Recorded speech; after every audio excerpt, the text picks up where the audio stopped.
Why does Matt Murdock sleep in water? How does his acoustic vision work? And what's wrong with his knees after all? Answers to these and other intriguing questions about Daredevil 2003 are waiting for you here. Sit back, relax, and enjoy watching.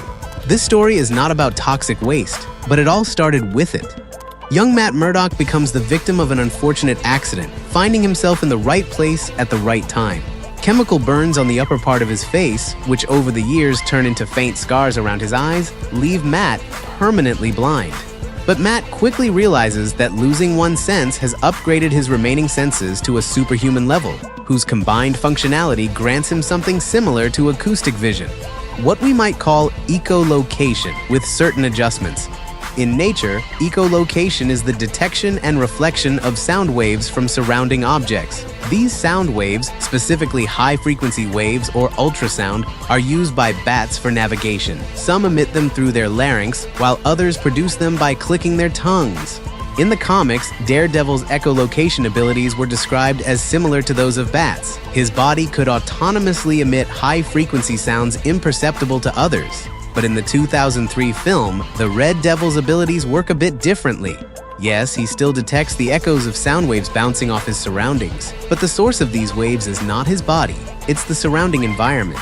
This is shown in the early scenes where young Matt's abilities are demonstrated. The sounds of dripping IV fluid and operating medical equipment serve as sources of sound waves that form echolocative reflections around Matt.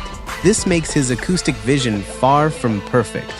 The film includes several examples of Daredevil's acoustic blindness, which he overcomes by physically interacting with objects, essentially creating sound vibrations from them. Some of these examples will be discussed later. One of the earliest shown is this.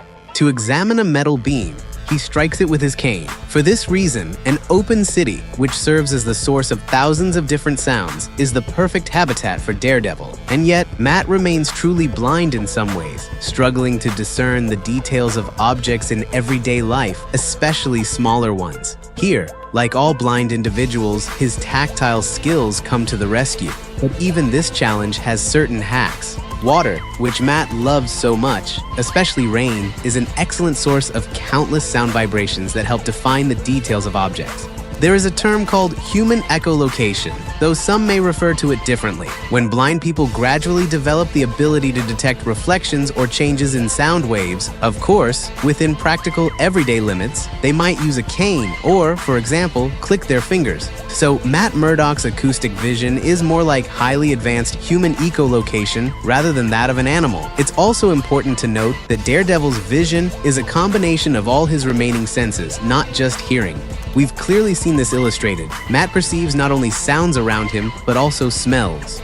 Touch also plays a major role in shaping and enhancing Daredevil's perception. Remember the rooftop scene? He sensed the approaching rain by noticing the drop in air temperature and the rise in humidity. The film's origin story even gives special attention to his heightened sense of balance, which enhances all his remaining senses. To navigate his environment, Matt doesn't necessarily rely solely on sound reflections. For instance, living beings are, for him, walking sources of hundreds of different sounds, produced by their life processes. Even dead bodies emit hundreds of sounds. And yet, Matt's field skills often relied solely on his imperfect echolocation.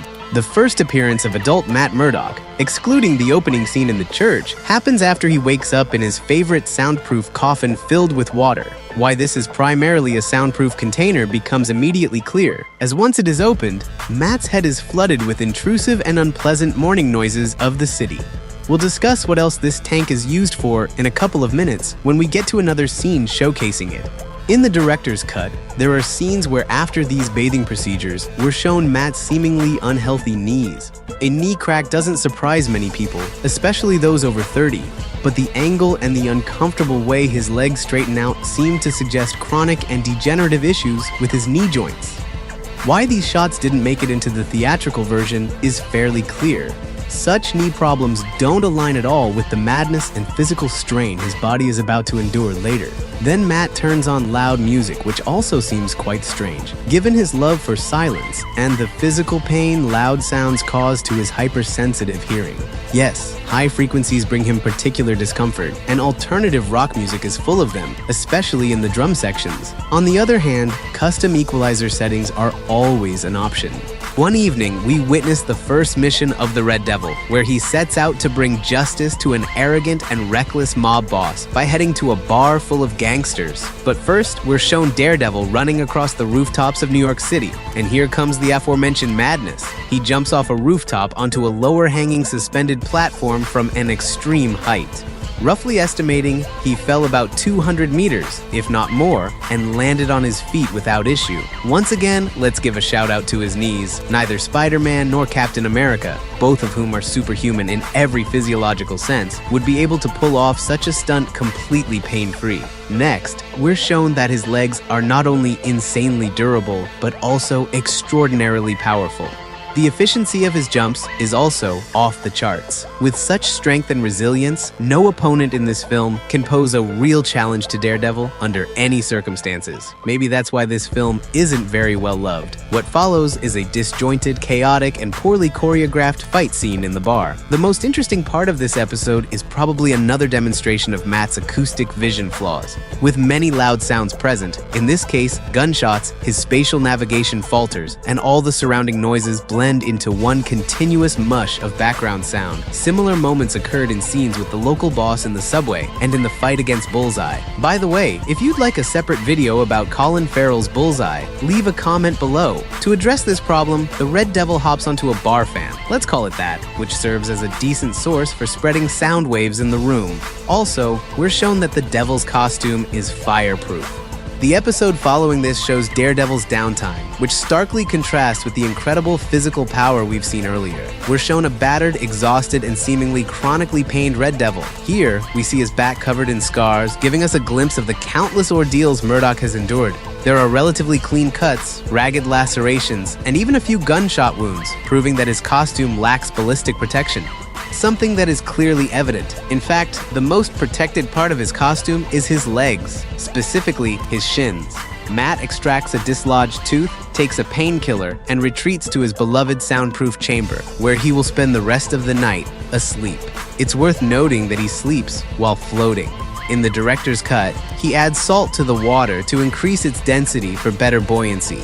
Matt's metal chamber is essentially a version of so-called relaxation chambers, invented several decades ago and commonly used in alternative medicine. These are soundproof and sometimes light-proof chambers where the water temperature matches the body temperature of the patient. The actual benefits of such devices are still unproven, but they are believed to help reduce muscle tension and relieve chronic pain. The name itself suggests a relaxing effect. However, the direct benefit of the salt for Matt is disinfecting fresh wounds. Another reason for his choice to stay in the water is its lower sound conductivity. The character openly admits his love for silence. Sleeping while floating is no easy task, but his sense of balance and ability to stay afloat are at a level unimaginable for an ordinary person. But one way or another, Matt Murdock's story is not the story of the Red Devil. It's a story about how justice is blind, but it can still hear. If you enjoyed this video, subscribe to my channel, like, leave a comment, and share it with your friends. See you soon.